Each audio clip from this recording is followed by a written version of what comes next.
આજે અમારા ફ્રીજમાં આઈસ્ક્રીમ પડી હતી ને, તો મારો ભાઈ સવારમાં આઈસ્ક્રીમ લઈને બેસી ગયો અને પછી આપણે આવી ગયા દુકાને. અને મારી મમ્મી મને નવરી બેસવા જ ના દે, મને કે બિસ્લેરી ભરી લાવે. એટલે આપણે આવી ગયા બિસ્લેરી ભરવા માટે. આવીને પછી આપણે કરી લીધો નાસ્તો કરીને પછી પીધી ચા. અને ચા પીને પછી આપણે જવાનું હતું બારે. રસ્તામાં મેં ઊંટ જોયા. મેં કીધું તમે તો કોઈ દી જોયા જ નહીં હોય એટલે બતાવી દઉં.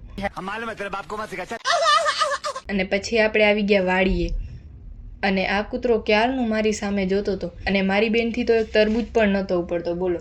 અને મેં એક તરબૂચને પકડ્યો ને તો એ બગડેલો નીકળ્યો. કેટલા નબળા નસીબ હશે મારા. અને આ શું છે કોઈને ખબર હોય તો કોમેન્ટ કરજો. અને આપણે આ બેનની વાડીમાં આવ્યા હતા. અને મારો ભાઈ જુઓ કેવો શેઠની જેમ સ્ટાઇલમાં ઊભો રહી ગયો છે. જલવા હે હમારા. અને પછી આપણે બધા આવી ગયા તરબૂચ ખાવા માટે. અને એક મારો ભાઈ જેને કમસે કમ દિવસના 50 ફોન આવતા હશે. અને પછી આપણે આવી ગયા એમના ઘરે. ત્યાં આવીને આપણે ચા પીધી અને ચા પીને પછી આપણે જવાનું હતું ઘરે. તો બસ આજ માટે આટલું જ. વિડીયો ગમે તો લાઇક, શેર ને સબસ્ક્રાઈબ કરવાનું ના ભૂલતા.